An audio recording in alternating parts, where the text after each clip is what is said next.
pamusoro nokuchingamidza zvekare chirongwa tsika dzevatema.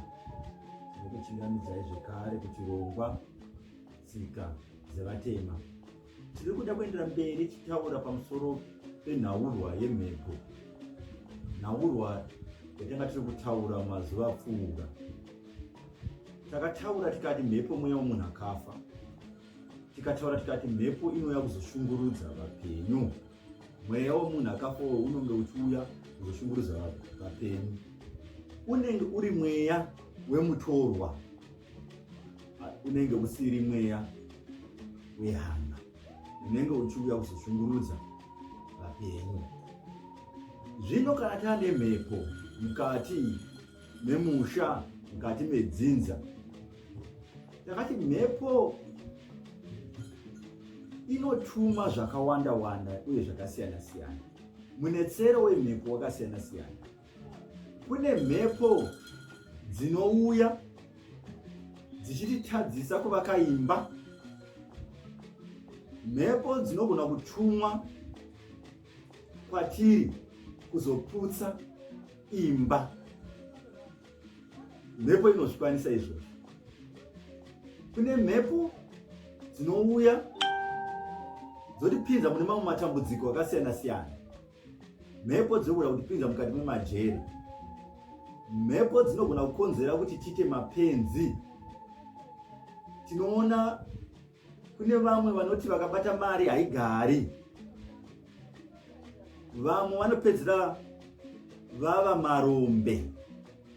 Zvese izvozvo tinozviwana zviri kumhepo, mabasa emhepo.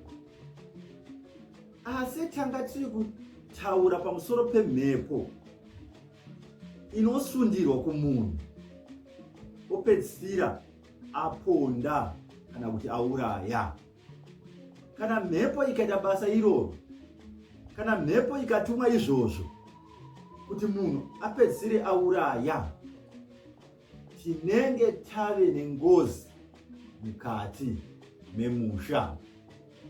Zvino kana tave nengozi mukati memusha, tava zvekare neimwe mhepo nerimwe dambudziko. Saka apa tinenge tava nemhepo mbiri. Tine mhepo yakasundirwa pamunhu kuti aite apare mhosva.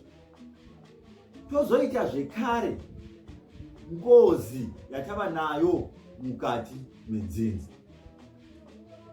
Zvino chinonetsa pangozi ndechekuti inogona kunonetsa, inogona kunoshupa kana kunonetsa chero uyo akatanga kunotenga mhepo yekutanga, nekuti yava mukati medzinza.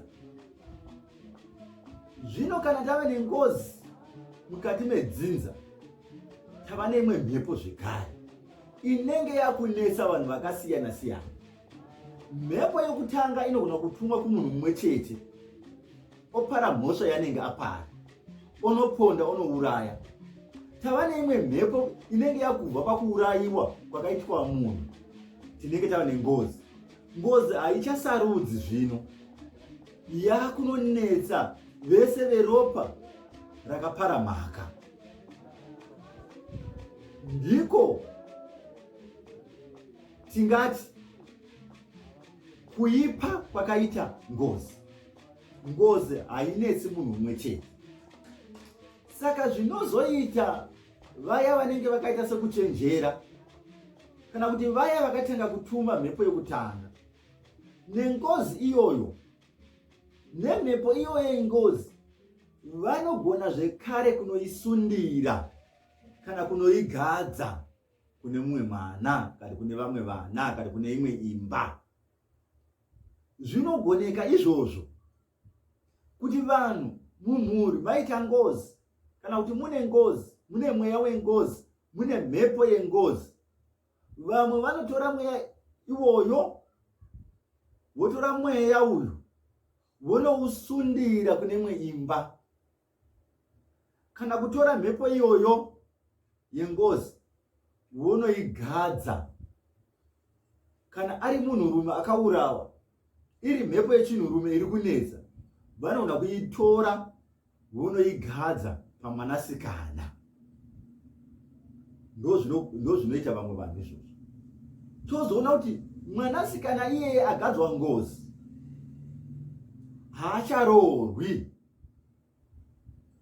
nekuti panenge mhepo iyoyo yengozi inenge yagadzwa pamwanasikana iyeye, inenge yakuti uyu mukadzi wangu. Asi tiri kuti mukati medzinza matove nengozi. Kana ngozi iyoyo ikashaya mumwe munhu anongoshereketa irimo mukati medzinza, irimo mukati memba, mukati memusha, inogona kukonzera zvekare mamwe matambudziko. Ngozi inogona kuuraya, tazvitaura izvozvo, ichiuraya vaya vakapara mhosva kuti vasvike pakuripa. Ndo zvinokwanisa kuita ngozi. Saka vanhu vanogona kuzofamba kana vasingazivi kuti mumhuri medu mune ngozi, kana kuti vachiziva kuti takapara mhosva, takauraya munhu. Tinoda kuti tijekese apa. Kana munhu akaurawa, tikaripa munhu achangourawa, hatisati taripa ngozi. Tiri kungogadzirisa ukama hwedu nevatakaparira mhosva. Ngozi inozoripwa kana yamuka. Handisi kuti kana tikauraya, vanhu vakataura zvavanenge vataura, toramba tichiti tinozomirira ngozi kuti imuke. Zvine dambudziko zvekare izvozvo, nokuti ngozi inozouya pasina chamboitwa, pasina matare ekutanga ekugadzisa ukama nekwamakaparira. Ngozi iyoyo ndiyo inouya ine ukasha hwekuuraya. Ngozi inouya iri nani kana pane zvamamboita kuvanhu vamakaparira mhosva, nokuti vanenge vasinganyanyi kuchema. Vanhu vanenge vachinyanya kuchema kuti honazve mwana wedu wakaurawa, ukangourayirwa mahara, usaita seremwa wakarara pasi papo, vachitaura nemweya wemufi. Mufi iye kana omuka anouya nehasha, ndiko kazhinji anouya achiuraya. Kana kuti anouya achikonzeresa kuti munyanya kupara dzimwe mhosva, anouya achibata munhu kati vanhu kuti vaponde zvekare, kati vauraye zvekare, mhosva dzitutsirane. Apa ndiri kumboda kumboti taurei nezvaJason zvekare. Tinonzwa runyerekupe rwekuti anonzi akambouraya zvekare asati auraya vanhu vatatu ava. Tingati pamwe pekutanga ndipo pakatanga kusundirwa mhepo, kana dzisina kusundwa zvekare apa pakauraya vatatu ava. Kuti akambouraya, hatizivi kuti nyaya yakapera sei, kuti nyaya iyi haina kunyatsosumuka nemhaka yei, hatina umbowo hwakakwana. Tichazonzwa hedu umbowo hwakakwana nekufamba kwenguva. Kana chiri chokwadi chekuti akambouraya, tinenge takuti kana kuti takuona sekuti pachivanhu chedu mweya wemunhu wanenge akambouraya unenge wodzoka, wave kubata rimwe basi, wakukonzeresa kuti achipara zvekare dzimwe mhosva, mhosva dzekuti nyaya inenge yakamboita sekuti yakafa imuke zvekare. Chinoora inyama, mhosva hairovi. Tiri kuda kudzidzisana pamusoro pemhepo dzatinowana mukati memadzinza, dzatinowana mukati memisha nemukati medzimba. Mhepo dzikasabatwa zvakanaka, ngozi dzikasaripwa, dzinokonzera mamwe matambudziko. Mhepo dzikasabviswa mukati memadzinza, ndipo patinozoona vanhu vakuita zvekusundirana mhepo inenge iri mukati medzinza. Tine vatorwa vakafira mukati memadzinza edu, vamwe vaive vashandi vakafira mukati memisha yedu tisina kuvapa miripo yavo. Vanogona kusumuka, mweya iyoyo inogona kusumuka sengozi kana ikasundiranwa zvakare, ikasaripwa zvakanaka. Mhosva iyoyo tinoona zvekare yava ngozi, yava kukonzera mamwe matambudziko mukati medzinza nemusha. Nhau yakaipa pamhepo inhau yekusundirana, ndiyo nhau yakaipa.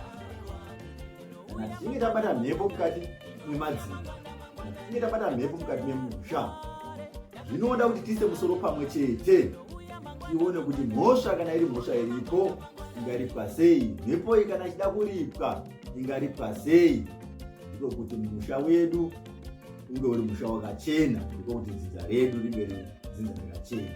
Asi takati kune vane godo yekuti chero iri mhepo iri mukati memusha havadi kuti ishandwe zvakanaka, vanongoda kuisundira kune vamwe. Vanoda kushandisa mhepo pamwe yagara irimo mukati medzinza, voitora vochiishandisa vachisundira kune vamwe vana. Ndiro dambudziko rakakura.